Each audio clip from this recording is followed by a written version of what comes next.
Tadeja, s čim ste v letošnji knjižnični sezoni najbolj zadovoljni?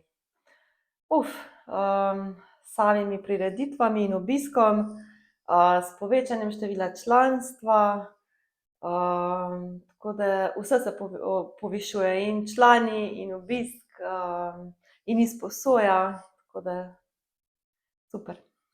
Omenili ste članstvo, a mogoče veste, katera demografska skupina knjižnico največ obiskuje?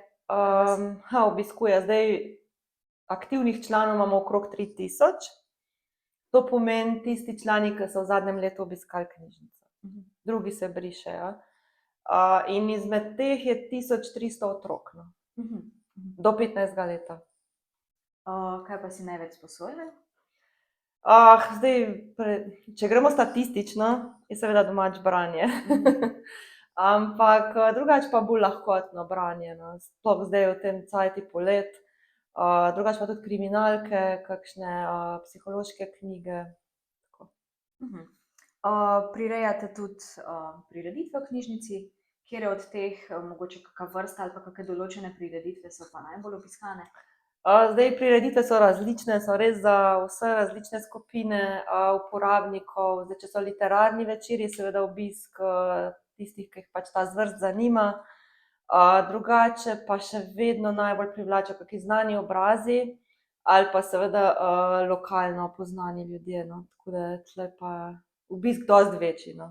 A se mogoče spomnite, katera od teh prireditev je bila zdajle recimo v zadnjem letu ali pa v tej sezoni najbolj obiskana? Zdaj, če gledam zadnje par mesecev, je seveda bil potopisno predavanje, v narekovajih, ki sta ga imela Sandi pa Lovro.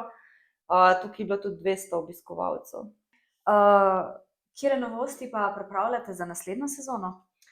Zdaj imamo kar nekaj sodelovanja z knjižnico Trbovlje, Hrastnik, pa z Ljudsko univerzo, tako da z njimi imamo v septembru eno prireditev.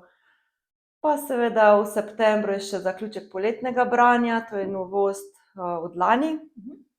Tako da naredimo eno predstavo, pa razne delavnice za otroke, ki so pridno brali čez poletje.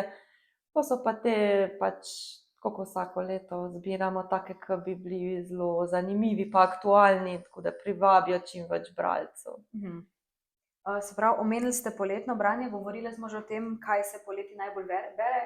Kaj bi pa vi predlagali za poletno branje, recimo za na plažo ali pa za doma za na kavč?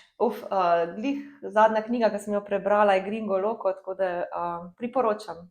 A lahko malo več o tej knjigi? Mislim, knjiga je komaj izšla, je bila tudi predstavljena na Novicah, tako da gre pa za slovenskega zapornika v Venezueli. Več pa nam izdala, morate prebrati. Je pa resnična pripoved. Tako da, Okej. super knjiga. Priporočate? Ja, seveda.